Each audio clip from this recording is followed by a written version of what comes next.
to the members, family of our channel here, and welcome to the stream. Hey, what's up?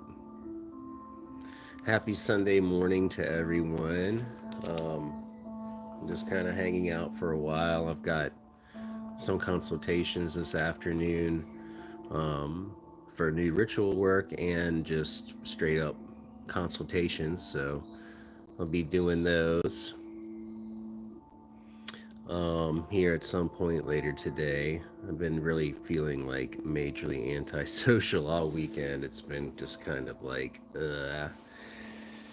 it's been one of those rough ones. But here we are on Sunday morning. So I am going to, once if people do arrive, we'll do a little bit of Luciferian Reiki. We're going to work with some of that energy, use some of the symbols that I've been working with here for a while with that. And it really is awesome. It really will help you to feel better. Hey, Edgar, good morning to you. Good to see you, my friend. How are you? Hope you're having a good morning.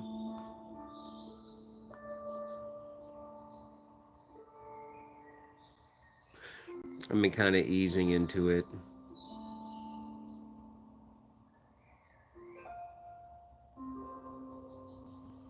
Just trying to like create a good vibe. Sometimes the vibe is just not always going to be what you need it to be. Light sense definitely helps to create a better vibe and a better atmosphere. Go ahead and do that. I'm going to light some palosan. Just kind of cleanse all of it. Just folded some clothes. Hell yeah. That shit done. That's awesome.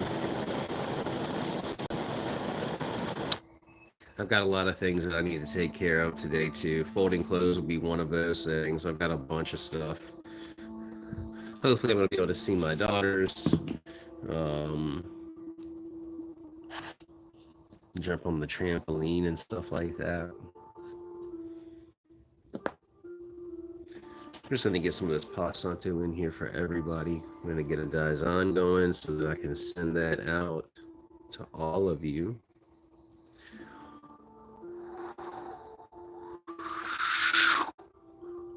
Yeah.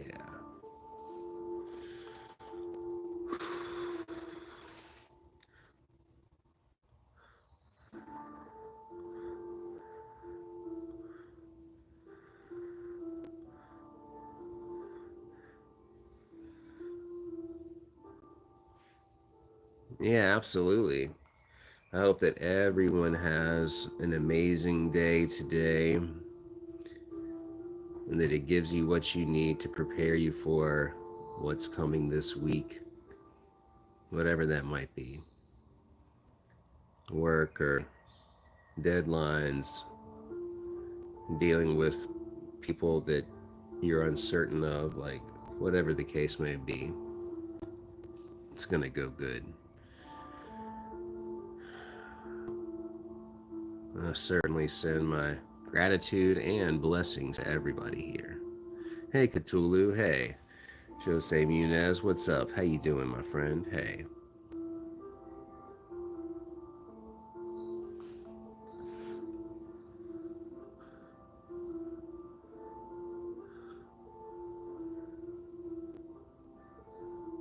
Cthulhu is at work? Damn.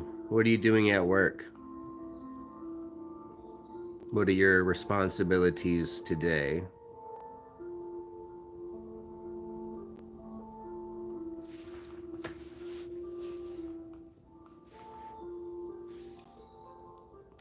Maybe you have to work and you can't answer. That's okay. Maybe you just have to listen. Oh, campus police at the mental hospital. Sweet. Okay, cool. That sounds really exciting, actually. I'm sure that it is. I'm sure that keeps you on your toes like crazy.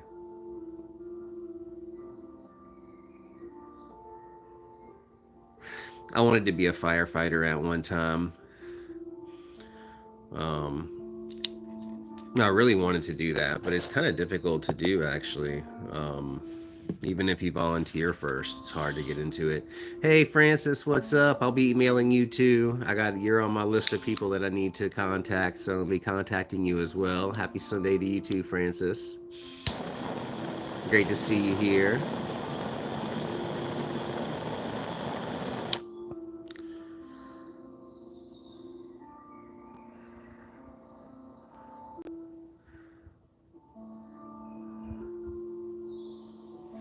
It feels like all of us have been going through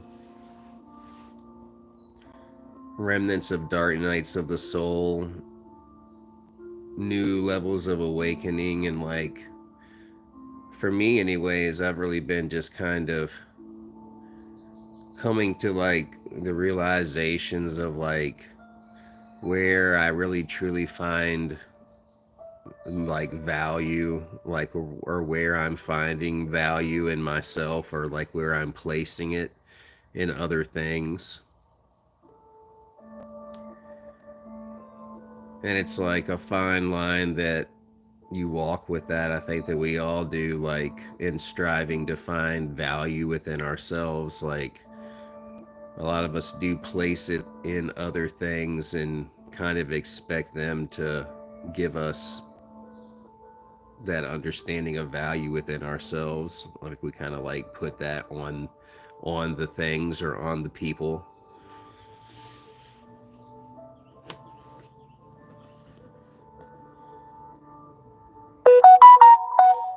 What kind of what kind of things have y'all been experiencing? Anything crazy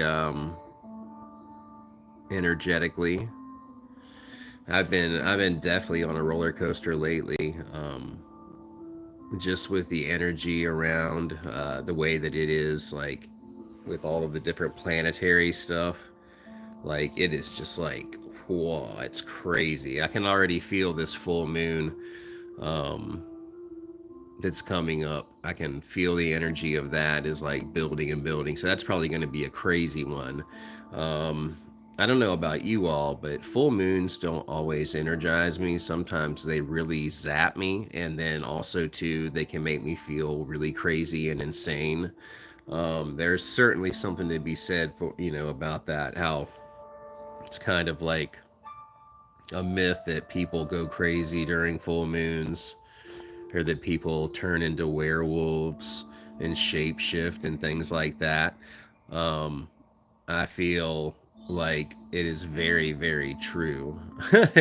I mean, I've seen myself transform on the full moon. I've seen Mothra transform into basically like a werewolf on a full moon not too long ago. It was absolutely crazy.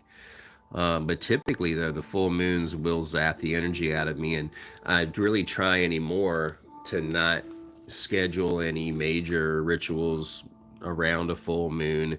If it's going to be a big group working or something where I'm going to, have that supporting energy of everyone else's energy and intention involved in the working, then usually I'll do something like that, because that will give me the extra energy that I need to carry out whatever it is. But I think usually now, like really and truly, like on full moon, like the day of the full moon, like literally, I'll try not to leave my house, and I really won't go anywhere. I'm kind of superstitious like that on the full moon, and on eclipses too. Like, I went to Virginia Beach and did that full moon eclipse ritual on the 8th of April, and I was actually pretty scared to go and do that too, because I really like, I didn't know what was going to happen. But people just tend to act a little strange, and reality seems to be a little wonky on full moons, and maybe it's probably like a matrix thing too, where like um there's so much magical energy and intent and everything that's being put out there by all the witches, like especially during full moons, that like the matrix is having to work like extra hard to combat all of these changes that we are trying to implement, and fucking up their programming codes and whatnot. And I think it makes a lot of I think that it's like in the program to make people extra crazy on that day and kind of extra aggressive and wild and unpredictable. So that's why I like to stay at home, even on the day of the full moon, because people already like start acting all crazy. Um, and you know, you can feel the energy building up to these things, and you can feel the energy even after it. You know, like for me, for myself, with any when I'm working with any lunar phase, whether you know, it's a new moon or full moon, I will typically work with that energy 3 days before and 3 days after. So like, you know, really on a full moon, even if it's the day after or 2 days after that, that energy, that full moon energy really still is there, very, very prevalent. And I've done so many successful ritual workings, you know, on like 2 days or the day after the full moon. You know, you can still harness that energy, you know, quite a bit. But yes, like for me, is like someone that's a healer too. I think if you're inclined to heal and you do practice different energy work or healing modalities, um, and talking to a lot of people that I know, that's what they experience too on the full moon, is having like the opposite of what you would expect. You would think that the full moon would energize you, but it actually in many cases will just zap the hell out of you. And I think too that's probably going to have like, it's going to affect everyone differently, of course, too, anyways. Because you know, to usually because of the positioning of your zodiac and the other planetary bodies, on any given full moon, you're going to have lots of different oppositional forces, and you're going to have a lot of other different planetary energies that are working with you and that are complementing whatever it is that you're trying to do, you know, with the moon. But a Taurus full moon should be very exciting. Hey Timothy, what's up, my friend? Good to see you, brother.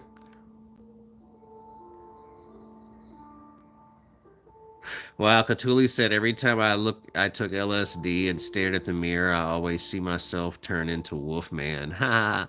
Hell yeah, dude. That's some wild shit right there. Staring into the mirror when you're on a psychedelic. That is really, really like, whoa, you can get lost in that. Um, I've had some really crazy journeys that way too. Um, and you know, the mirror can be a crazy thing even when you're just stone cold sober. Mirror magic is very, very, very powerful, and I have certainly um, had crazy experiences with entities coming through mirrors. I've had crazy experiences um, with entities coming through mirrors, and definitely from like some very, very close practitioner friends of mine have had some really wild experiences in regards to mirrors. So definitely be careful with mirrors, because remember, they are gateways, they are very powerful portals. um, and I find too, like, you know, especially the older antique beveled edge mirrors and things like that that have a lot of energy. They've been in different places, and who knows what you'll find that's attached to a lot of those types of mirrors. But I've definitely been more careful with having mirrors in my bedroom. Um, I used to have a mirror in the bedroom, but I broke it. And I broke it because a crazy spirit came through. I had to make sure I had to send that spirit back through the portal and then sealed it with my blood, and then I broke it. I broke the mirror so that way that particular spirit wouldn't be able to come back through there and mess with me anymore. Um, but you know, we all have just as many entities coming through the black screens that we're all watching all the time right now. I'm one of them. You know.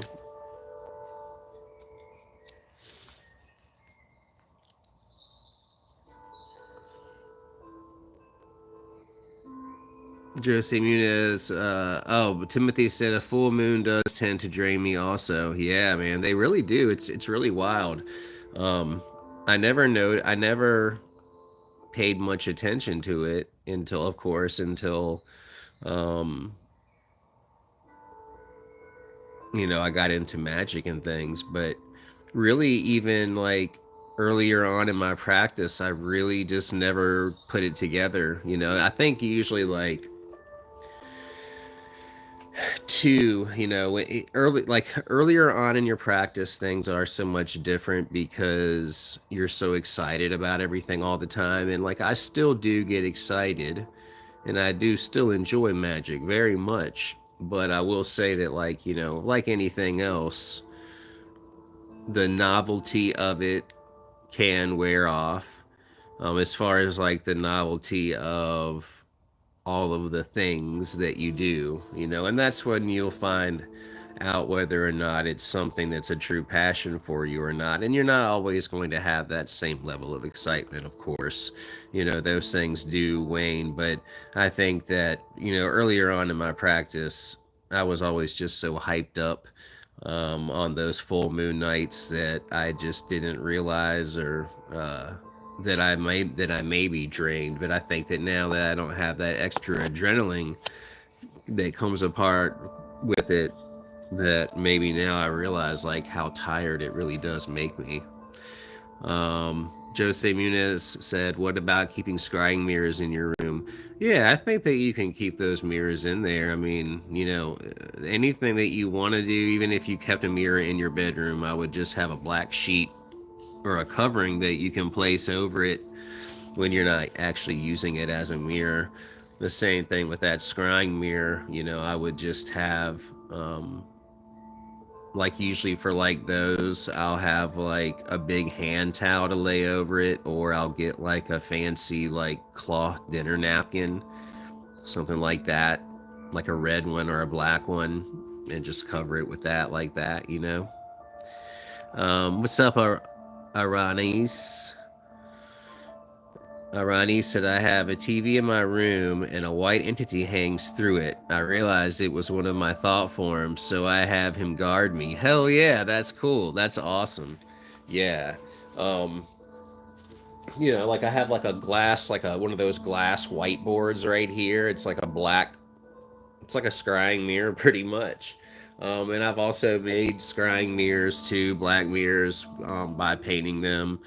And I have a very small, like a real, I guess it's made of tourmaline, scrying mirror, and I don't know where it is. I have so many cool things that I don't even know where they are, so I can't even get them to use them, because when I had the store, when I was still trying to do that, I had packed all my stuff up and it's all in boxes. So I've got stuff in the garage, stuff in my equipment warehouse, and then we got stuff here in boxes like everywhere. So I've just got to like unpack everything and get all my stuff, because I haven't used that mirror in a while.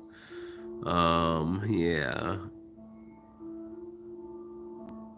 Timothy said, "Thinking about starting to use black mirrors soon. What's your thoughts on this?" Yeah. Yeah, definitely. Definitely using, scrying into a mirror is definitely very, very, very powerful. And there's something that you can do too. There's a little ritual that you can do, to really like come face to face with your true form and with your true self.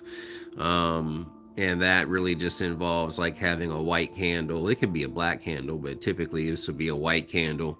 And you set that either to the left or the right side of the mirror, and you're just going to sit in front of it in the dark room and just stare into the mirror, and then be asked to have your true form revealed unto you. And it'll take a few minutes, but you will definitely be able to come like face to face with your true form, or what supposedly is your true form. But who knows, you could be coming face to face with an entity too. I mean, it's hard to say. But I do definitely feel that mirrors definitely give you, or like your best physical representation of what a portal is. Mitz Metil said, "I had wild dreams last night. woke up a lot and kept returning to the same dream. Whoa, yeah, that's so crazy. Like when that happens, and I mean, I'm convinced that we are living another life in another reality simultaneously with this one. Like I guess we're probably asleep over there right now, and this is that dream, and then we go into that other realm in this dream world where we're awake there and doing all kinds of crazy stuff. Um, and dreams are so wild. I mean, like the dreams that you had last night, like I'll wake up being emotionally affected from it for like the whole next day, or for days. Um, some of the things that happen and some of the places that I go, probably very similar to a lot of you, if a lot of you have this, like I go to like similar places, like places that I am familiar with in that realm. And when I'm there, I know I'm there. And it's just as real as this reality. It's very similar. It's a little bit different, and I can typically do things in that reality that I can't do here, like levitate and float around and kind of like fly, basically. Um, I have like I can lift like really heavy objects, and it's the same, but it's a little bit different. But it feels very, very, very real, and it does have a huge psychological effect on me. Like if I wake up in one of those dreams, I'll have to look at Martha and be like, yo, I can't wake up right now. I actually have to go back to sleep because I'm in the middle of some really important shit in this dream. And unfortunately, I got to go back and handle business and finish this. And literally, I can just go right back to sleep and go right back into that dream and deal with whatever it is. Um, and then I would wake up and be like really depressed and really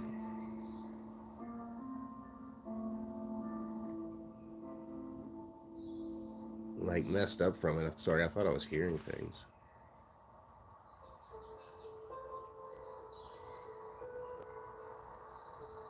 Sorry. um,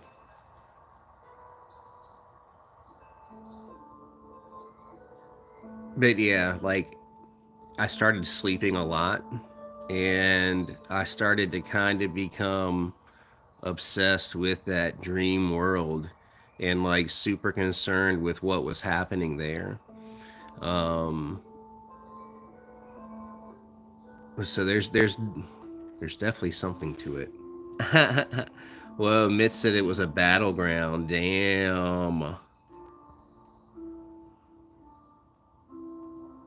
Katie said, I got a great sign from Lucifer last night. I also listened to your invocation of Lucifer. Thank you. Oh, cool. Hell yeah.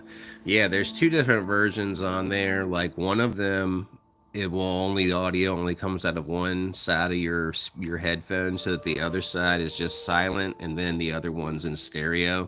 Um, you would certainly get a different effect from listening to it through headphones in each way.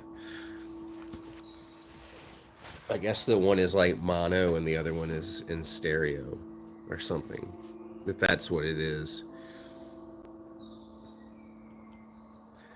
But for the longest time, I used to have really crazy dreams about The Walking Dead, and I used to be obsessed with that show, like big time obsessed with it when it first came out and was first on. But I started to have these nightmares where I was living in that world, and the zombies were there, but I wasn't really afraid of the zombies as much as I was of the other people.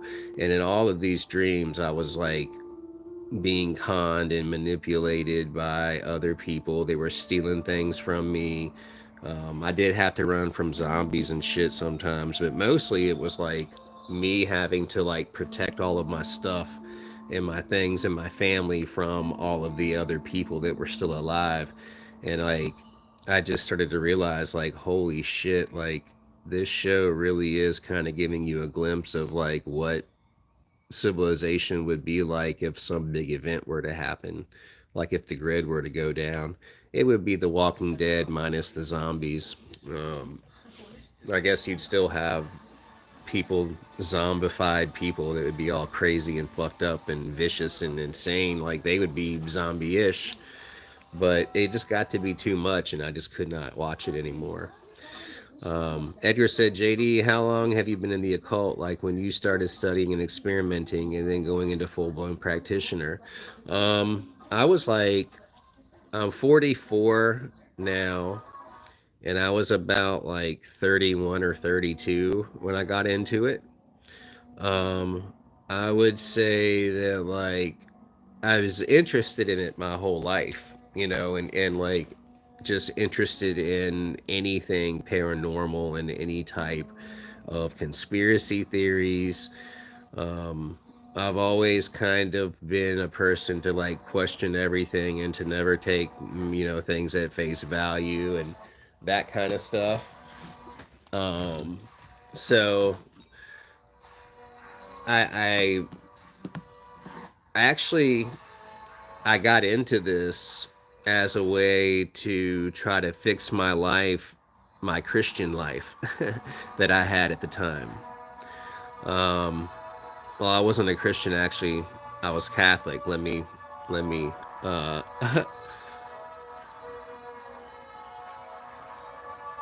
so no, you can ask questions, man. Um, but anyways, I um I was a Catholic, and I was taking that pretty seriously, like to the point to where I was like lecturing in the masses and stuff, like participating in the liturgy or what have you, or participating in the mass. Um, I did other things, throughout the week to, to like really just immerse myself in that religious practice as much as I could. And that's when I really started experiencing a lot of like what I would call spiritual warfare, like actual spiritual warfare. Like my life started to become crazily insane. Um, every night when I went to sleep, I would feel like I wouldn't always be, I would be paralyzed usually, but not always. Like a lot of times I could move, but I would feel like a pressure sit down on the corner of my bed, and like my bed would like sink down and push down, and then I would feel like something fall over onto my feet, like it felt like a heavy sack or something would like fall over on my feet, and then it would start like this energetic serpent would like start wrapping around my ankles and like traveling up my body, and then it would feel like a tidal wave of like orgasmic energy. And it was scary though as well. Like it felt amazing, but it was also like the most terrifying thing I had ever been through too, because like I couldn't see this thing. I didn't know what it was that I was dealing with. I was like feeling shit that I could not see, and that was like, that's scary. So this was happening like night after night, to where I was having this like visitation from this being. Um, and it was kind of like clockwork. Like every night when I went to bed, it would happen. And my ex-wife would be asleep. Like she'd be laying right there and like wouldn't know anything that would be happening of it, but like I would be experiencing it.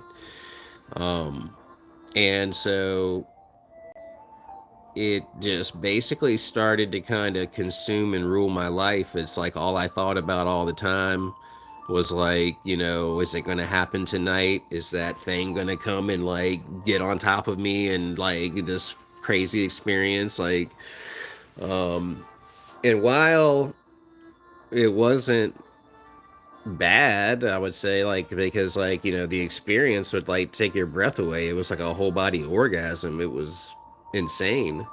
But I felt like that it was probably evil or some shit, and that I should stay away from it, and that I needed to like banish it out of my life. But at that point, I didn't know what banishing anything was, and I didn't know jack shit about anything, about this kind of stuff. Like as far as like working with spirits and how you'd go about banishing a spirit or even like evoking a spirit.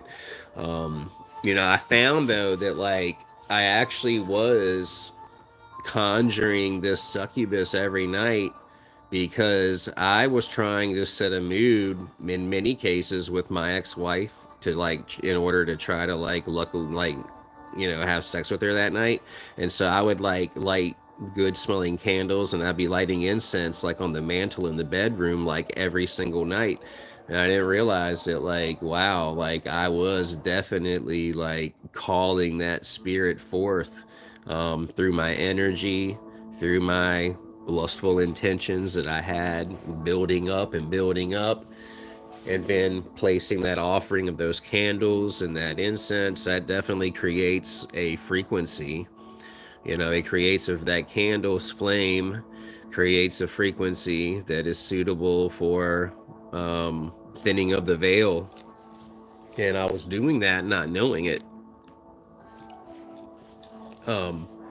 So that's what got me into this, was because I was a scared Catholic that was involved in what I thought was spiritual warfare.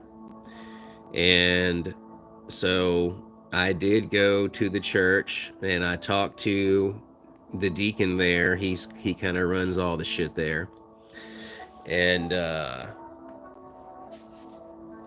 told him what I was going through, told him what I was experiencing.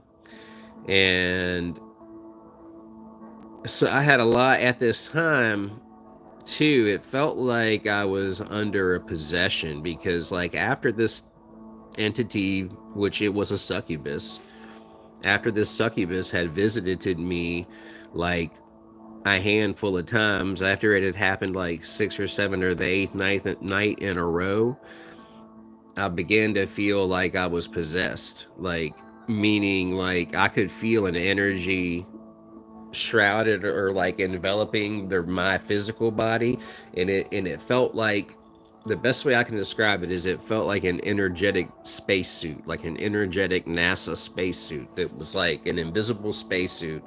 I could feel it, like it felt like I was wearing an energy body, like if that makes sense. I could feel it, like, and I was able to do some really crazy telekinetic things at that time. Like I could move shit and all that, like easy, real easy, dude. Like I got so freaky good at it. I could like mess with, manipulate energy like crazy because I was like enmeshed in with this succubus like so strongly, that she gave me like extraordinary abilities for a period of time. I can still do a lot of those things today, but not like that. Not like I could then. Like it was really crazy and it was really wild, and it was like borderline like scary. Like it was scaring my ex-wife. She was like stop doing that shit. Like all the little things that I would do with the candles and make little fucking things move and roll and things fall off the table and shit. She had enough of it. She did not like it. And that's when I started to like really try to figure out what was going on. I had to like do my own research and like fight my own battle, because so I'll get back to, I went to talk to the deacon. Oh, thank you, Aaron, for the super chat. I love you too, brother. Thank you so much. I really appreciate that. Let me heart it for you. Yeah. So I went to talk to the deacon and I told him like what was going on, and this really strange thing happened. All right, so I had this like I was able to read people's minds at this time too, very, very easily. And it would almost just happen. Like basically I would get like these like telepathic messages from people. Like they could just like look at me or be in the room and I could kind of like, it was just coming to me exactly what they were thinking about, what they wanted to know, what they were thinking about me, but not saying out loud type of shit. So he's sitting there talking to me about my situation, and he puts his hand on my thigh. He's like sitting across from me, and he just like reaches over and puts his hand on my thigh. And as soon as he put his hand on my thigh, he just froze. And he was staring at me, and I'm like looking at him. I'm kind of like freaking out inside, being like, what the fuck are you doing right now, you weirdo? And he like was frozen. He was just frozen. And then he was like, telepathically, he sent me a message. What are you? I'm curious and I want to know. And it like creeped me out. And I was like, whoa. But he just kind of snapped out of it, and we just kept talking. But like that moment happened, and it was really freaking strange, and it was really weird. Um, he thought that I really was just crazy, and he didn't take it seriously at all. Um, he did come to my place of business and do a blessing on the building and stuff. But as far as me telling them, that I felt like I was maybe possessed, I know this is crazy. Like, I actually went to the church and was like, yo, dudes, I'm possessed. Do your thing. Do the thing that you do. Like, yeah, I was that crazy idiot. So, you'd think that they would jump all over that shit, right? You would think that they'd be like, holy crap, like, one of our people is in trouble and he's going through some shit. This is not normal. This is not ordinary. The man's experiencing shit like from the movie The Entity, and man, they were just kind of like, are you sure there's not any like open cans of paint or chemicals out in your garage or your warehouse and shit?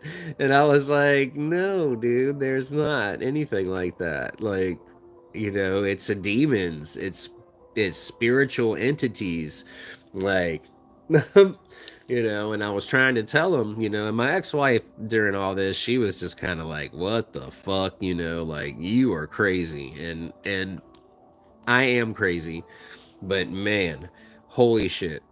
Dealing with these demons before I was their ally was fucking crazy. It was insane. Oh my god. Like, holy shit.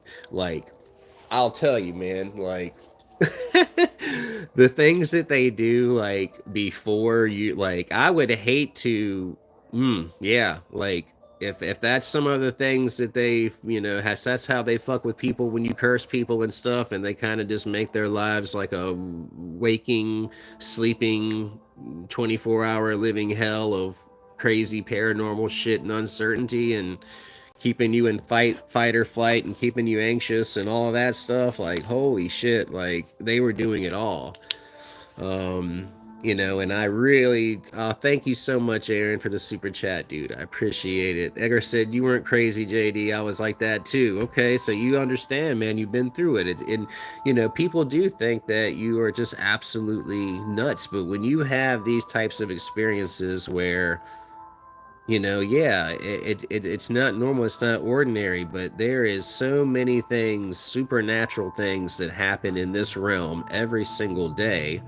And people are catching them on camera and shit now. I know there's a lot of fake shit, there's a lot of AI shit, but there's a lot of crazy shit, fantastical, amazing, miracle level types of shit that happen on this realm all the time. And I will tell you too that, like, with all of the calamity and with all the destruction and shit that we're seeing in the world, you're going to see the same level of miracle level type of things that are going to happen to go along with it. You will witness literal miracles. You will see shit that will defy anything that you've ever known to be true. You will. If you're alive right now, you are going to see it. You're going to experience it. You're going to see and experience a lot of shit. Yeah, because your life ain't over yet by any stretch of imagination. It really hasn't even gotten started. Like, for most of us, the next 2 to 4 years really, like, are going to be defining moments, and it's, things are going to transpire that we've been getting ready for and preparing for probably, like, for our entire lives. It's going to be some crazy shit that's going to go down. But that's what happened, man. So yeah, I didn't ever want to be a magician. I never had any interest in it other than like from like I just liked paranormal things and scary things and occult type shit and information. I loved all of that. Um, but basically, these demons came into my life, made it fucking crazy. Um, and I always wonder, I'm like, oh, why did they do that? Why, they did that because that was really the only way for them to get to know me, I guess, and for me to like get to know who they were. I think it was really like they were trying to make contact, but I wasn't getting it in every type of way they were trying, and they kind of pulled out all the stops. And fear is very, very powerful, and fear is very motivating, and they used fear, and at first, yeah, I did run the other way, and I was doing what I knew to do, which was using Judeo-Christian methods of exorcism, blessing myself with holy water, blessing my house with holy water. I mean, dude, it got to so crazy that I was literally like, I was literally, I was pouring holy water into my dick hole, like opening up my dick and being like. I am not kidding. Like before bed, dude, I would literally do that. It got to be that crazy because, like, this shit would happen like seriously as soon as I went to bed. Like I didn't have to wait for it. I didn't have to call it to me. None of that. As soon as I got in the bed and pulled the covers up, here it came. Here it was every time, like clockwork. Um, but apparently they had plans for me. Apparently they wanted me, right? They came to me. I was trying to battle them. I was trying to banish them. The more of that kind of shit that I was doing, the crazier it would get. The crazier it would get. I would say that like, I would even recommend for people to like, hey, like if you wanna really have some crazy paranormal type experiences, and if you really want to like initiate some powerful levels of spiritual warfare in your life, go to some Catholic masses. Go to Catholic mass for a month, get that energy intermeshed with what you're doing now, and I'll tell you, it's a wild combination. There's something to it.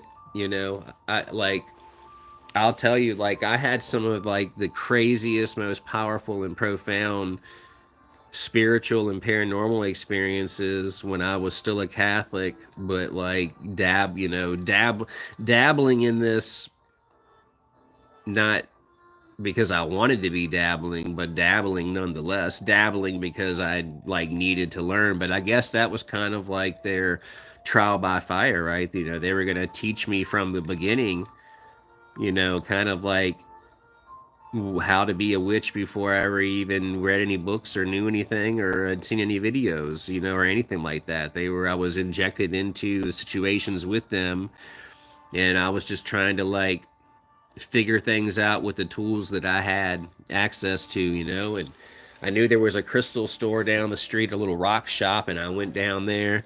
I went in there looking all crazy one morning, and like the lady looked at me, and I know that she like was like, "What the fuck?" Because like I looked disturbed, because I was fucking disturbed. I hadn't slept in like 2 or 3 nights because the shit was fucking scaring me and shit, and I couldn't sleep, and like, it was making me crazy. And I went in there and like I told her, I was like, I need something. I need to buy some stuff to perform an exorcism, and she was like, what? She's like, okay.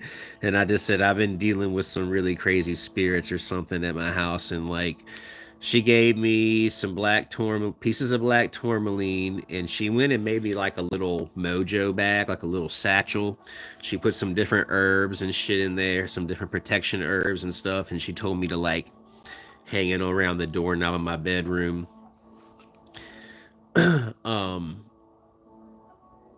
so I did that. I also was using like other like blessed relics. I actually got this relic. I'm going to show you this relic real quick because I saw it the other day.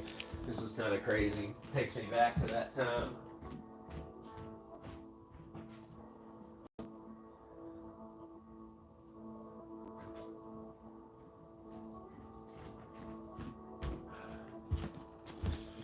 I'm actually gonna be offering these two. They're gonna be very similar to this, and I think I'm gonna make them in the same kind of way. These are like, it's like, I think it's like pieces of like leather, and it has a picture painted on it, and it's like felt on the back, and it's like all stitched, and there's two of them. So you would just kind of like, I guess you could put it around your neck like a necklace, or you can just like kind of like wear it around your shoulders or something. But this one has like some angel on it or something like that. But a priest wore this for like a year. I don't know who the priest was, but basically he wears these and he'll bless them. And then this guy that I used to go to mass with, he acquired this specifically for me to help in my spiritual warfare efforts. So I still have that. It was really, really crazy. My stepdad actually knew this one guy that was a very, very like successful businessman. And he actually is friends with this dude that wrote this book called The Bondage Breaker. And it was just really crazy because like I told my stepdad like about all this shit that was happening to me, right? And he was like, whoa. He's like, I just so happen to know a guy that I go on business trips with that like deals with this kind of stuff too. And I was like, what? I was like, no way. I was like, like sex spirits come up in his bed at night and shit. And all. He's like, yes. And like all kind, basically this dude gets like messed with, like, and I was getting messed with too, like even when I was awake and shit. Like interfered with and poked and prodded and like pulled on, and my hair pulled, and like I even got bit. I had a huge scar on my arm for a while. But so this dude was experiencing the same kind of shit, like he was like, my stepdad was like, I'm gonna call him and I'm gonna see if he'll be willing to talk to you about what's going on with you. Oh, thanks, Jeff. Thanks for the super chat, Jeff. Jeff said, do you have a video that talks about how you jumped into Luciferian from Christian Path? No, I don't, but I'm gonna make a video. I got so many videos like this to make, man, that y'all will all probably be interested in. Just, I'm sure you'll find some correlations there because, yeah, like I haven't been a crazy magic dude my whole life. Oh, I didn't see it. I'm sorry, Aaron. Let me go back and see it, my friend. I must have missed it. I'm sorry. And hey to everybody here in the chat. You saw a shadow in your room. Who was it? Ah, man. I don't think that it was a demon, but I do think that it is like one of your guides. I think that you have a powerful guide, Aaron, that you're getting into like a closer contact with. That's probably why you saw him. I think it's a guy. I get a male energy from it, from them. But I think that's one of your guides. It could even be. It feels very human. Like, so it could be an ancestral guide, or it could even be a deceased person that you used to know. But yeah, it was a person at one time. But so my stepdad called this dude, right? And he put me in touch with him, and so I had a call with him, and like this guy's like, like this like suit wearing executive, and even the way he talks, like you can just tell that this guy is like super well put together, professional, probably a millionaire, and it was really nice and really cool that he took time out at a 4:30 on a Saturday to talk to my crazy dumbass for my stepdad, And so the dude was basically just like, yeah, this shit is real. I've been dealing with this shit for like 20 years. He's like, I'm in a men's group that we all talk about this shit like every week. Like basically like this dude was kind of like a spiritual warfare guru, undercover businessman, but undercover spiritual warfare guru, like for Christian men specifically that were like dealing with incubi and succubi and like sexual spirits like infiltrating their lives and shit. And I was like, whoa. And so like the first thing that one of the first things is he was like, all right, so look, if you really want to stop experiencing this shit, and if you really want these entities to stop interfering in your life and causing you grief and chaos and stuff, he's like, so I guess I fixed it. I took it off of the um the internet because my internet's down or something. Shit. That sucks. But anyway, yeah, so we're back.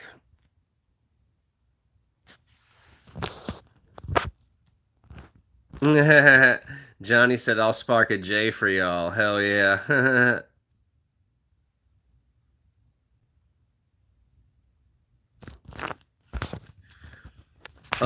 Edgar said, JD, what spirits do you work with, like with the PE right, and how long do the enhancements last? I work with the spirit Baruch. That it's a healing spirit actually. And I work with some different crystals and some different planetary magic. So basically, it's a combination the with the magic penis right. We'll call it that. Penile enhancement right. With that one, I work with Baruch, but also with the planetary energies of Mars and of Venus. And then I work with green fluorite, as well as just regular clear quartz. I use that huge quartz that I have that's over here. But anyways, the physical changes typically take anywhere from 6 months to a year to like fully set in and develop there. That's a very slow process. But the magical aspect of it is right away. And that's really the best part of that, right? I would say is that like the magical imbuement that it does give to your member, in that it is going to take on a magical quality when you're using it, that it feels amazing to whoever you're with, to where they literally will become obsessed with it and crave you, and you will feel so amazing inside of them, and it will definitely help you to enjoy that more and to give you a like better performance overall, can better control and all of that kind of stuff. So really it's an amazing ritual from that aspect. Will you gain some size from it? Yes, but is that really the biggest and best part of it? No, not at all. Oh, thank you for the super chat. Thank you so much. I missed that. Thank you, Mind Pop. Thank you so much. Oh, you said, I'm excited for the Azazel talisman. Can explain how you consecrated them. Yeah, the Azazel talismans that we have, those were consecrated during the Azazel ritual, the road opening ritual that we did, the group ritual with JS, which I was hoping that we were going to do that together, but crazy shit was happening that whole fucking week, and he had to end up going back home. So he did his part on his end, and I did my part on my end. So they are all consecrated and with oil and blood during that road opening ritual when we summoned Azazel. It was like during a group rite. So Yeah, those are consecrated during that group rite ritual. So I'll have more of those available once all of those have been purchased. But I think we still have like three of those left or something. I think you got one of the last three or four that were left. But so, so they not only is it a very powerful talisman, but it's also now it's a considered like a sacred relic, because it came from a ritual, a very, very, very powerful group working that will never be done in that same way on that same night ever again. So, it was definitely blessed during a very, very special ritual, a very special ceremony. So, that definitely adds like a layer of sacredness to it. Um, I need to wear mine. I've got one too, and I haven't even been wearing it yet since the ritual. But yeah.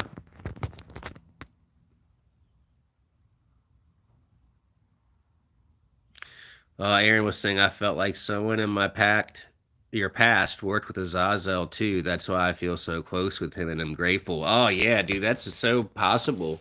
I mean, like for a lot of us,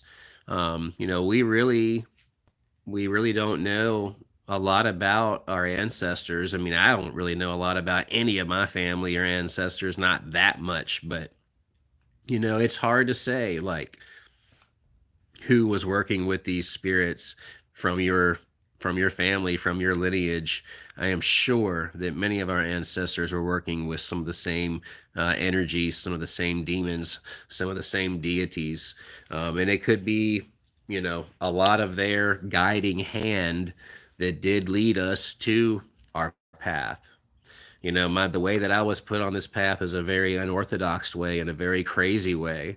I don't think many people get on their path and like that. I definitely came into it kicking and screaming, like literally kicking and screaming. I mean, really, like, it's so wild because before all of that happened, I was such a different person. I mean, really. I was like literally, depending on how you want to look at it, and I guess sometimes I look at it this way too, like, I mean, it uprooted my life and uprooted who I was to such a degree that you could say that it absolutely destroyed my life. It destroyed the life that I currently had and the person that I was and everything that I had created up until that point. And it really is kind of sad in many ways, but I was not being my genuine self, unfortunately, when I was that Catholic guy trying to do all of those things just because I thought it was making everybody else happy, and I was just like not being my genuine self in so many ways, having to pretend all of the time, and it just got to be exhausting, and this, well, I never expected witchcraft to become what it is in my life. Like, it's crazy. I never considered that I would ever become a professional black magician, a professional sorcerer. Like, that was never part of my plan for my life. Like, even I still have a hard time wrapping my head around the fact that I guess you can say that I'm a Satanist, that I worship the devil, that I worship Satan. Like, holy shit. Like,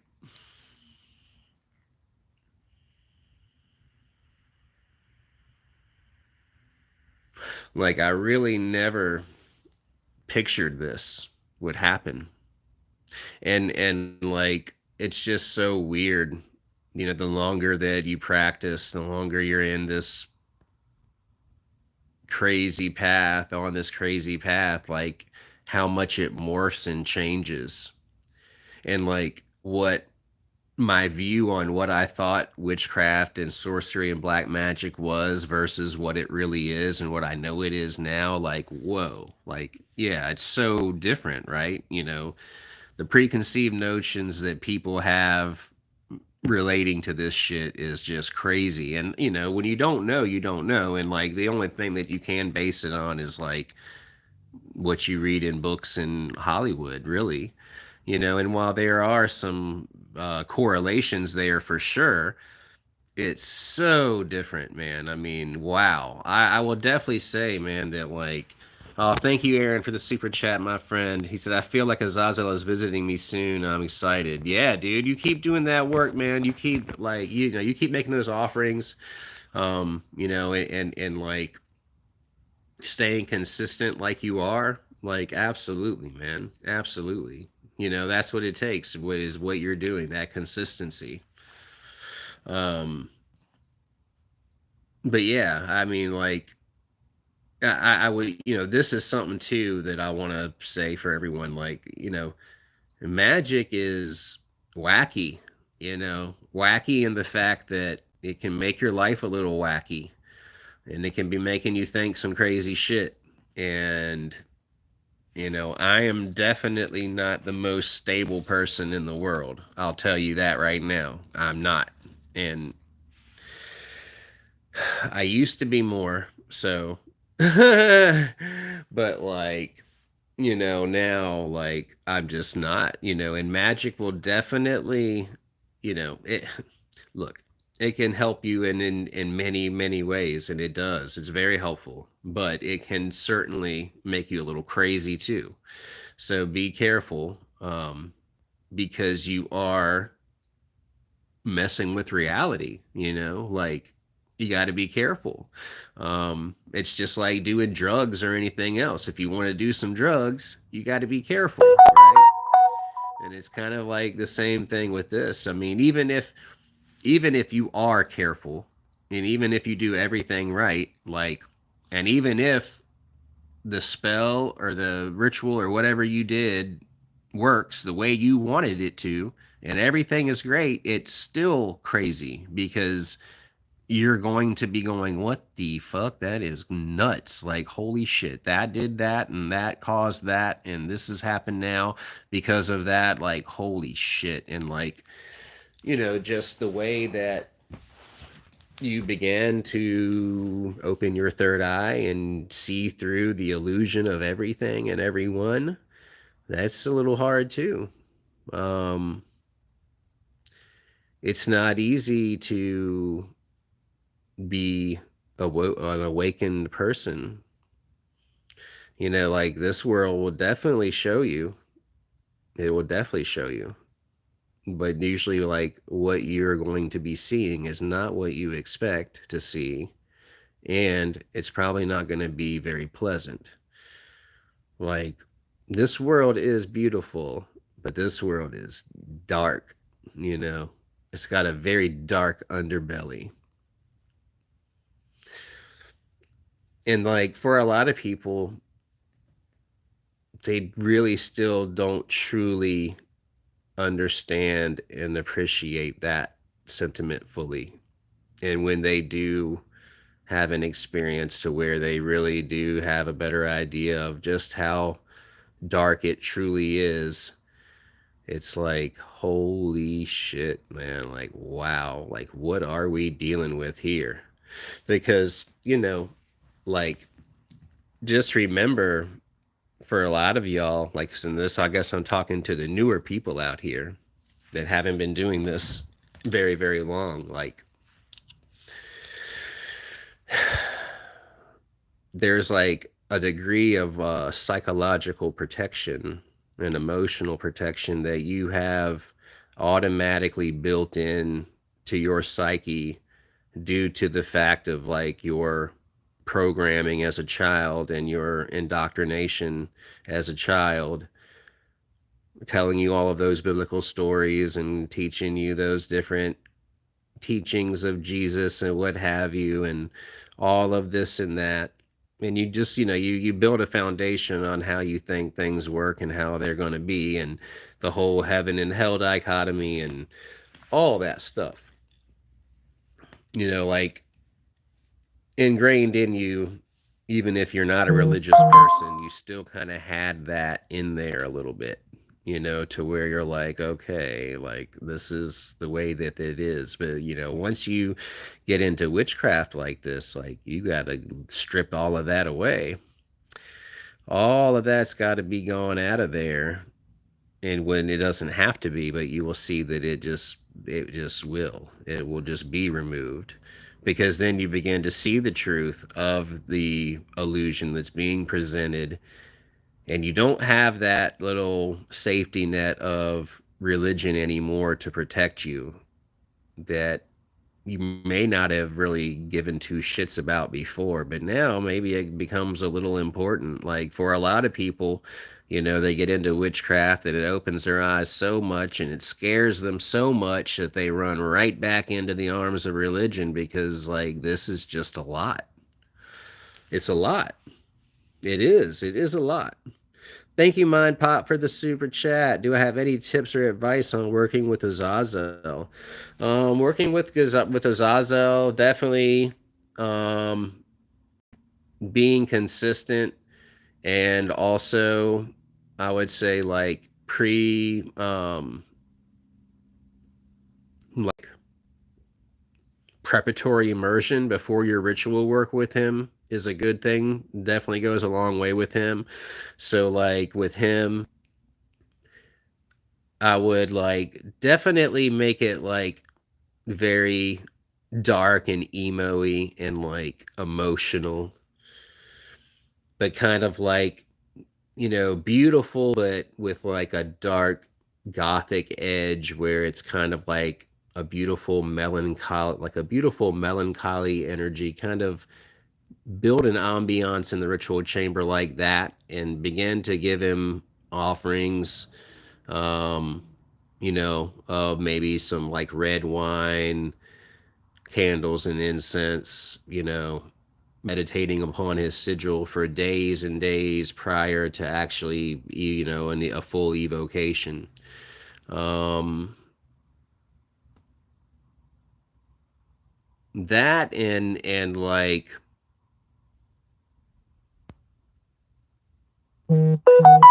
just really doing what you can to let him know that you're open to the experience and that you're willing to go wherever it takes you. Like really letting him understand that this is what you want, and that you're really kind of like you're giving him license. So give him the license to show you what you need to see. So I would definitely do that, making that proclamation, giving him the license to operate. And that goes for any of these demons, like giving them that license to operate fully in your life is an important one. And that's a scary thing, And that's kind of like, I guess, the beauty of it, and that's kind of the thing of it too. It's like adrenaline junkies, and I would say like women that like bad boys, which is most of them. But like anyone that's like willing to kind of like walk on the edge a little bit regarding a thing, like that's kind of like the approach you have to take, working with these demons, because it's kind of like working with a poisonous snake. Like you could get burned, you could get bit, boy, but you still want to go through and do this thing. I might bite your ass. Don't forget that shit. you know we're gonna walk down this little dark alley together, and I'm gonna show you some things, but just be careful and know that I might bite your ass. Like that's just kind of how, you know. Yeah, hey, Star Ruby Corsi, what's up? What's up, Lightning Strike 888? And Johnny Russian word wolf. I don't know that Russian word, but it looks like Russian. Hell yeah, Lightning Strike backs at 1111 being always have your back, even if you doubt it. I see 66 on my car miles. Hell yeah. When opening portals back in 2010 and had no clue what the hell. Yeah, never demand for stuff, give offerings, and always show respect. Yeah, that definitely. Um, I would say, definitely like I wouldn't demand things unless it is a situation where you need to. If it's a situation where you need to demand it, then like do it, do that.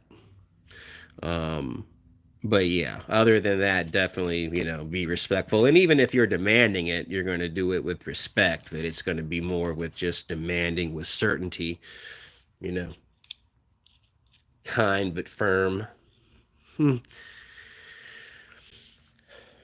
Lightning Strike said, I just focus on bodying rituals. I don't even write crap down anymore. I just trust Lucifer and my other beings. Yeah, yeah, let it all flow, like I do for like a lot of the group workings, I may channel and write out an actual incantation or some type of, something that I'll use in the ritual. Um, maybe like a paragraph or two. But typically, I just allow it to be organic as well and allow it to just, the spirits to speak through me and to, develop the body of the ritual as they see fit, and I like to kind of keep my practice eclectic like that too and really not put any restrictions or limitations on it.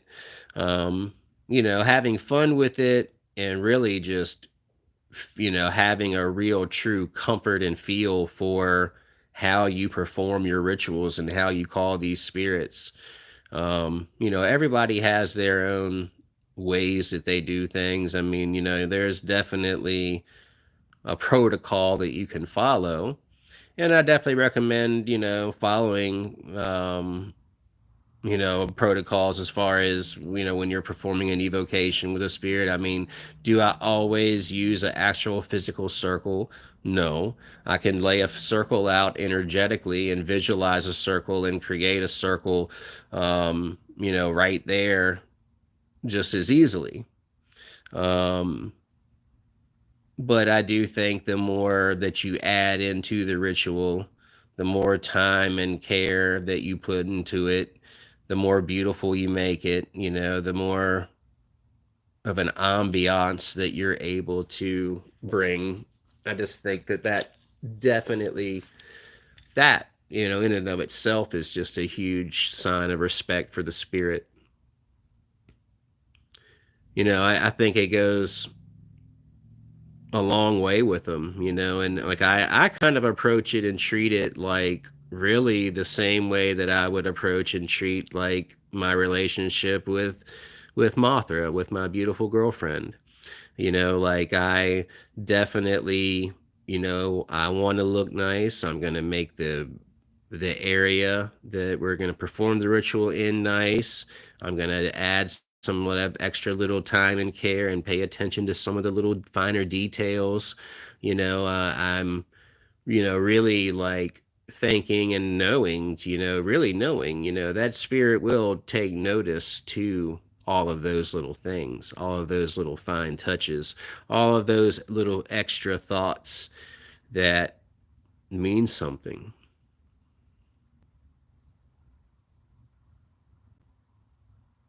Just like those demons, like I want Mothra to know that I love her. That I love that girl. Like, ooh, like, yes. If I'm calling you, I'm going to have it like this. And I'm going to have this like that.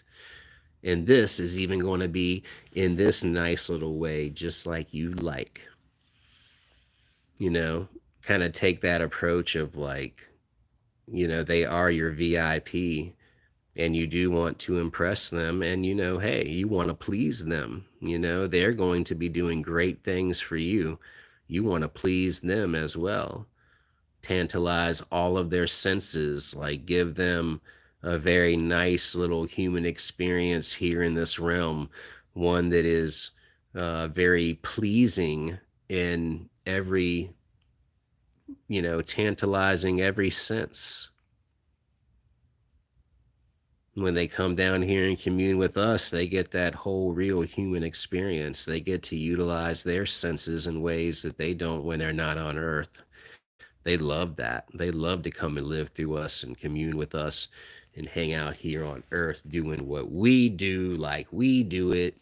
Because really, nobody does it better than we do here on Earth. You know, nobody does it better than us humans. And you know, our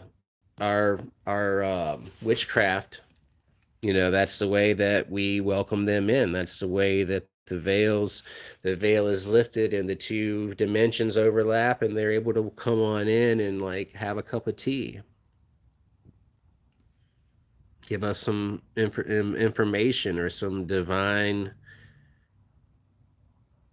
inspiration. That's what I'm really waiting for. I need my brain to heal from years and years of abuse from opiates and meth. And I really just want to find that natural inspiration. So I really lean on these demons a lot for that healing. I want to work more with Marbos on that and how I'm trying to help heal my brain and heal my emotions from all of the trauma and all of the bad things that I did to myself.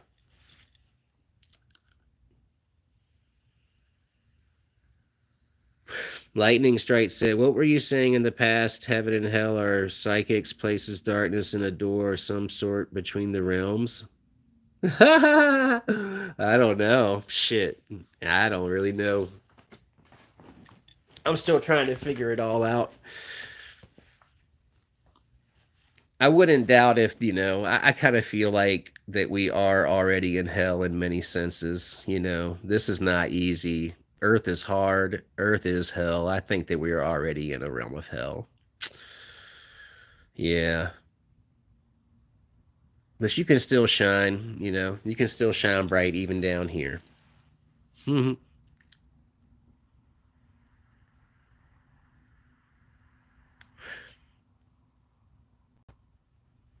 Hell yeah. Lightning Strike said, "I'll be giving Lucifer my words to assist you on your journey." Hell yeah. Thank you.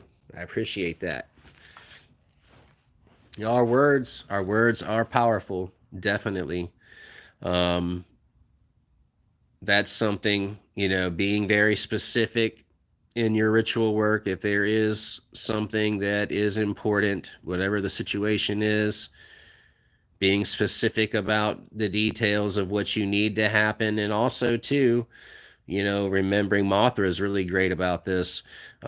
She always remembers to bind down the actions not wanted in a working. And that is a very important thing to consider. And I think it's something that a lot of practitioners overlook, by not considering that they want to, by simply adding in those words into the ritual, because words are that powerful, that you want to bind down the actions not wanted, that may no harm come to any, may no harm come to none. Basically like an old, I guess it's like a Wiccan type of thing. But binding down the action not wanted and making sure that there is not going to be any undesirable collateral damage as a result of your actions, of your ritual.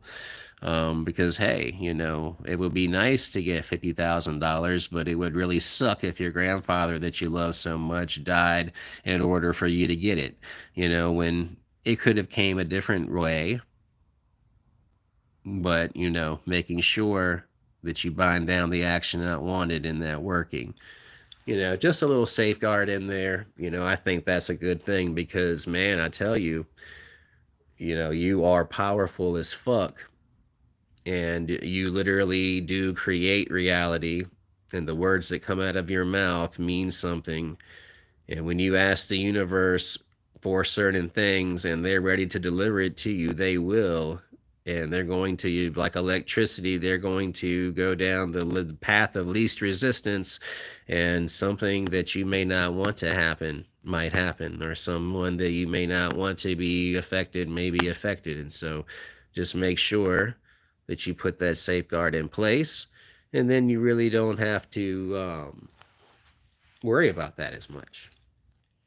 Yeah, because I certainly don't want my magic to hurt anybody, and I certainly don't want something bad to happen in order for me to have something good happen. I mean, depending on the person, of course. I mean, every situation is different. I used to be really, really against cursing people, and I didn't like it, and it made me mad, and blah, blah, blah, blah, blah. And I mean, I have been cursed so many freaking times, and really it's an ongoing thing. Um, Most people, in my position, are going to sound like people will say that you're crazy or paranoid and that no one's cursing you and da da da da da, or or someone like me would just automatically think that they're being cursed all the time. um but it's true. It is actually true, and it definitely gets old dealing with it. um I've learned a lot as a result of it. I certainly can like pick up on a lot of the cues and a lot of the symptoms very, very quickly, and I can identify the symptoms in my life, at least with me, very, very quickly, because I've been, just like anything, if you experience it enough, then you're going to become pretty good at least identifying it. Um,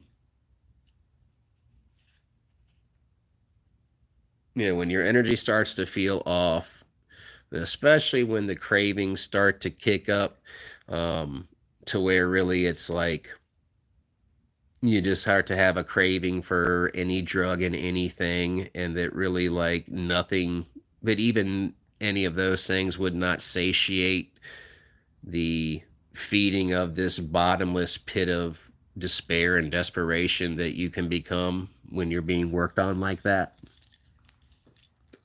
Really, you just feel very lost, very empty, hopeless, and all of your vices, you really start to crave those a great deal. And I hate experiencing it, and I hated ever, thinking about cursing people. But, hey, there are people in this world and in this life that really don't care anything about you, and that they'll do and hurt you in any way that they can. Um, you know, the people like that in your life, they probably don't need to be there. And if you need to protect yourself, and if protecting yourself means poking back, then poke back. There's nothing wrong with that. I certainly would not advocate turning the other cheek anymore. I used to but I guess you just have to like really know what matters to you in your life. And it's, for me, it's, the people that I love, my girlfriend, my children, my friends. you know don't mess with any of those people. Don't mess with my money. Don't mess with my health. Don't mess with any of those things. you know but that's what they'll come after. That's where they'll come. That's where they'll try to hit you. But they'll hit you in your weak spots. um they'll definitely hit you in your weak spots and exploit you there. I mean, really, a good curse is going to work like any type of good battle plan would. They're going to certainly try to take you out from the inside out, utilizing your own energy against you. It's a terribly, terribly, terribly powerful thing, but it works very well. And like, I'm sure that you've all seen examples and have witnessed people that have been subject to such curses. um and two, like, when you develop your psychic abilities, to a degree too, you can just sense it. You can sense when people are under a spiritual attack of some sort. or that they are being messed with, when they're being messed with. And no one's immune to it. No one is immune to being messed with. That's something that you're just going to have to accept as a part of life.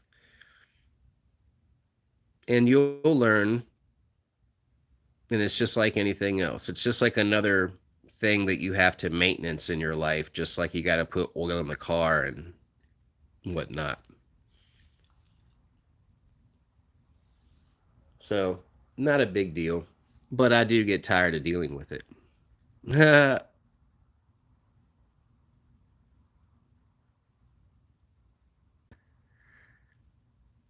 He said, you even had some crazy lady show up bonkers as fuck. Glad you had J.S. Garrett to talk to. Yeah, hell yeah, dude. Oh my God.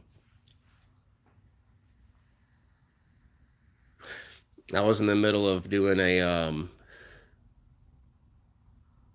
rite of deification. This was years ago. I was actually doing it for D.H. Thorne. And this is like right when he and I like became friends.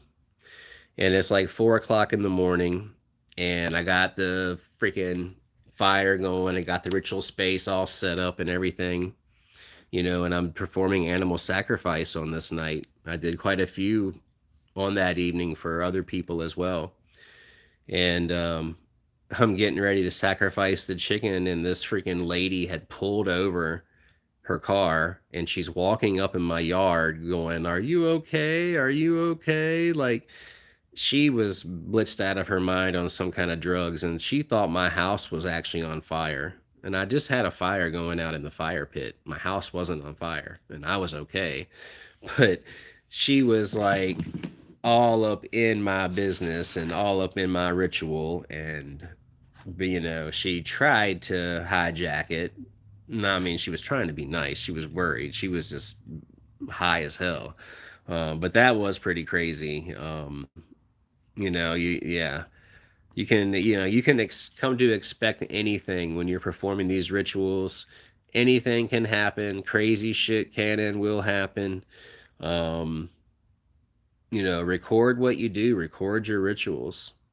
Record all your evocations. You're gonna have times where you are not going to recollect what the hell just happened or what the hell was just said. You won't be able to write it down. You won't even remember it to write it down. Um, I've had moments where I was blacked out and overtaken and obviously like fully possessed, saying all kinds of shit. And I had no idea. I had no clue. Until I went back and watched it later, I was like, holy fuck, like, wow. Like, wow, wow. Like, man. You like take advantage of that, just get your phone or whatever and just record what you do, and you will definitely be surprised at some of the things that when you get that swept away in a ritual, like minutes could go by to where you could just thought you were lost in a thought for a second or something.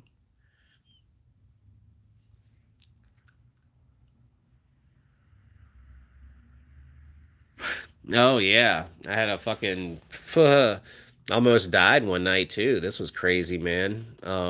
Me and Martha were asleep like 3 o'clock in the morning or some shit, and I like just heard. I heard like a few gunshots as I'm asleep. I'm like hearing it in my sleep, and like I heard it, and we hear gunshots around here all the time, but this was different. Somehow in my sleep, I grabbed her, pulled her off the bed with me. So we both hit the floor. And that's when we heard all the freaking shots. And like, we didn't even know that night that a bullet had even come into our bedroom. I found that the next day when I was sweeping up the floor. I freaking was like, saw like sheetrock dust on the ground or plaster dust. And I was like, holy shit, big ass bullet hole in the wall. And then I found the actual bullet on the ground. We gave that to the cops. They never did anything. It was just some people fighting out there, I guess, and we got a stray bullet through the window. But if I would have been standing up, putting on my clothes or getting ready to go to bed or some shit, I would have been dead, man. Like that was really crazy.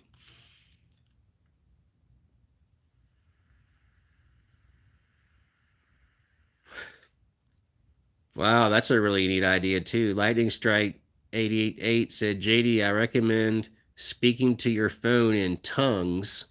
Slow down the audio and ask the beings a question. Seems to always work for me. Hell yeah, that's an awesome idea. Because too, a lot of our dimensional overlap that we have does create a lapse in the sound. So typically, like, it's going to either have to be sped up or slowed down in order for us to be able to perceive and hear it. I think usually it does have to be slowed down. I think their dimensions usually are so fast, and they're faster than we can perceive, and so we do have to kind of slow it down in order to be able to hear what they're saying, because they are moving. And like that's kind of what it feels like to me too, like especially when I step into higher dimensions through like communing with DMT. Like it does seem like when you go into that realm or that dimension, that everything is really sped up, and uh it's just really aggressive and very fast. It seems to be like you get pulled into like a whirlwind maelstrom or something. It kind of seems like those higher dimensions are like, it's like getting pulled into a crazy sandstorm or some shit. I don't know if any of you have ever been there before. So there is a place that, to me, it exists on the outer edges of the astral plane, and it's basically like a dimension of a sandstorm. It's like a sandstorm dimension, to where it's like, and it opens up to the astral plane, I guess, like the way that I've experienced it. But I've been there many times, especially when I've been in like a deep trance state through like several people doing Reiki on me at one time, like a group Reiki healing session with like 3 people working on me. Well, that is so damn cool. That is the coolest shit ever. I used to go and do this every week, and we would have like 4 or 5 people there at a time, and it was like a Reiki healing circle. But so like usually like we would just take turns working on each other. But if we had like an odd number of people, then usually 2 people would like work together on healing one individual. Where usually it's 1-on-1. It will become 2-on-1 or 3-on-1. And man, that is just such an incredibly powerful experience. Like, holy shit. I would go into some of the deepest places in my mind, but several times I went to this sandstorm realm where, like, literally it was like something from Star Wars or some shit. So it's like a big sandstorm.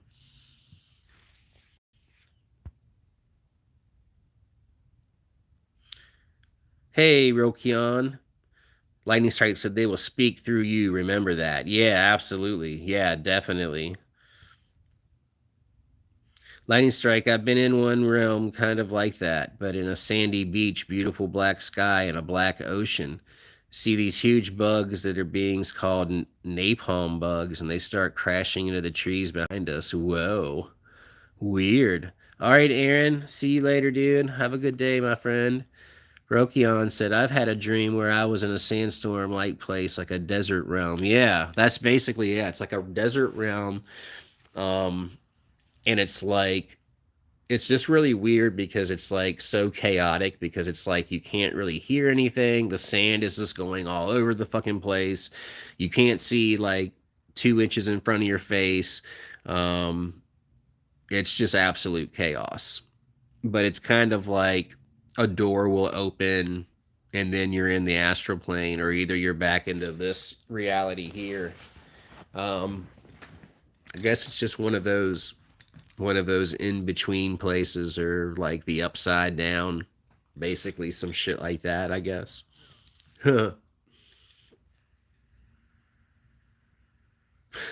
thank you all too for being here today. I'm gonna pull some oracle cards, since everyone stayed so long, and they were so awesome and cool to do this with me today. I really appreciate it.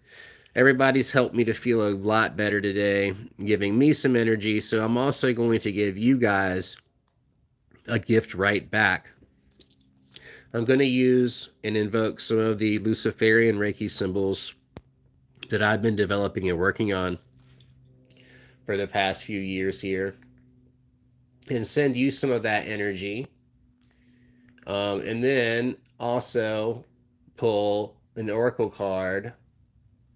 So for the oracle cards, just start, everybody that wants to participate in that, just start to think about number 1, number 2, or the number 3, because that's going to be important when I go to draw the cards here in a minute and give you a quick little message. So for those of you that are getting ready to head out of the stream, hold on for just a few more moments, because you're going to want to get your message. I want to give you your message, man.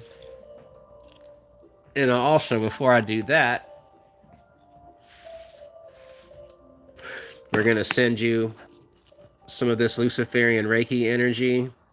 This is going to help to calm you, but it's going to, as it calms you, it's going to give you a very, very keen sense of clarity. So it's going to open your mind. It's going to relax you some, but it's going to make you very clear-headed.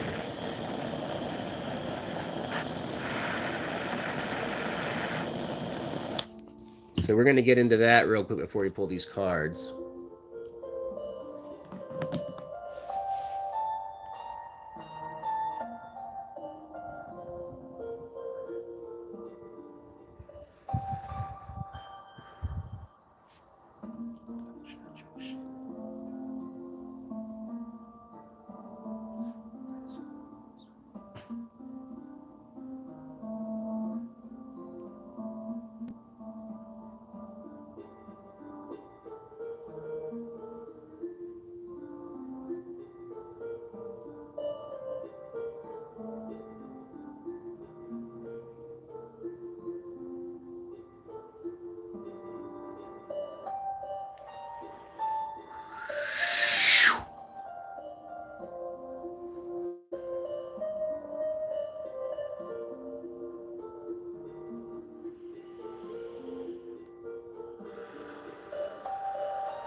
Okay, so we're going to get into these oracle cards.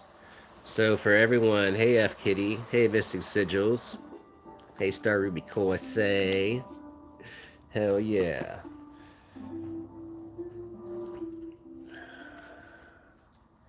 So we're keeping that energy going. Just be open to the energy.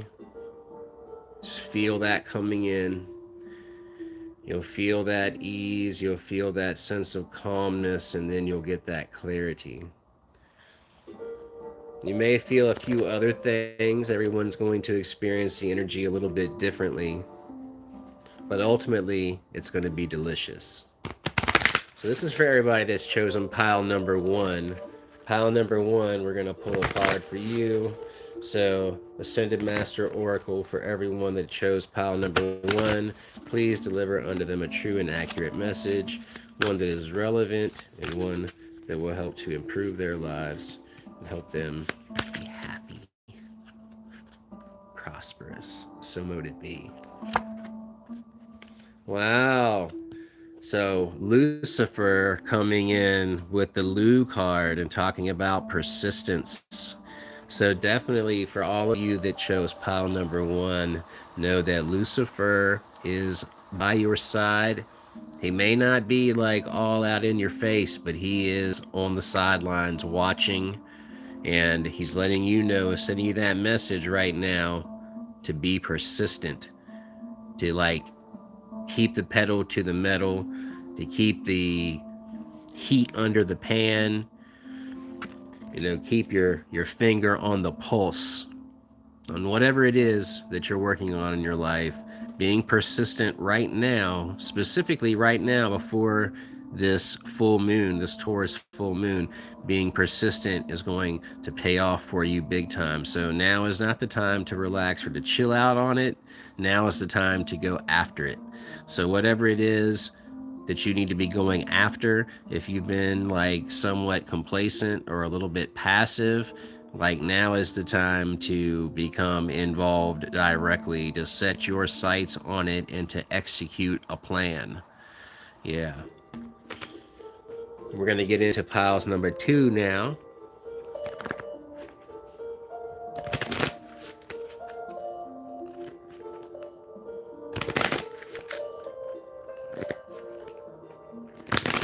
So, divine, the Ascended Master Oracle, for all those that have chosen pile number two, please deliver unto them a true and accurate message, one that is relevant and one that will help them to move forward in their lives in a powerful and positive way. So mote it be. Number two. Number two. Wow, you got Saint Francis. Saint Francis and following your heart. So whatever that situation may be that you're dealing with right now, you may be trying to approach it using logic. You may be trying to break it all down and see what makes sense, and if this does this, then this will happen, and this happens, and this will happen, and you're really trying to be logical about it. You're trying to be sensible about it. Whatever the situation is, it sounds like it's a little bit of a difficult one, and it's something that you've been struggling with, something that has been on your mind, and it seems like this situation has probably been at the forefront of everything.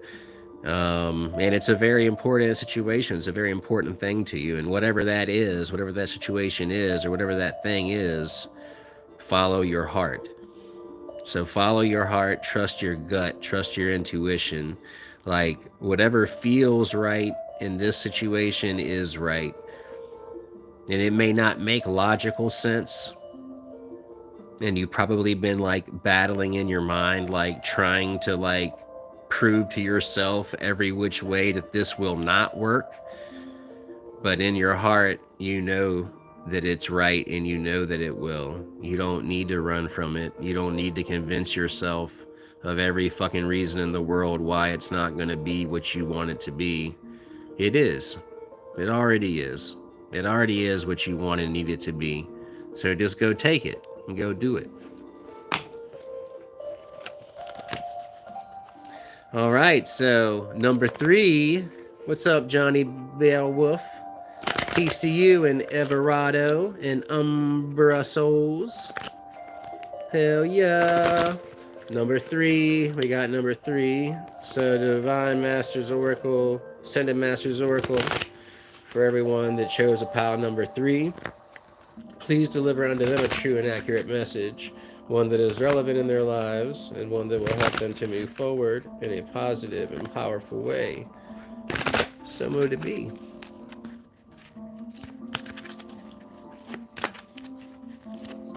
Ooh. Wow. And for all of you that chose number three, you have Apollyon. Focus on your strengths. So that's Abaddon coming to say hello to all of you. For all of you that work with Abaddon, or if you don't work with Abaddon, Apollyon, Apollo, there he is, telling you right now that the most important thing for you to do is to focus on how awesome and amazing that you are, because you know you fucking are. And all those people that try to make you think and feel every day that you ain't shit, fuck them and what they think. Like, for real, fuck that shit. Focus on your strengths, focus on you, what you need, what makes you happy. And if they are awesome and if they want to be a part of that, then great. And if they don't, then that's great too. But I love you all, and I'll see you soon. Peace.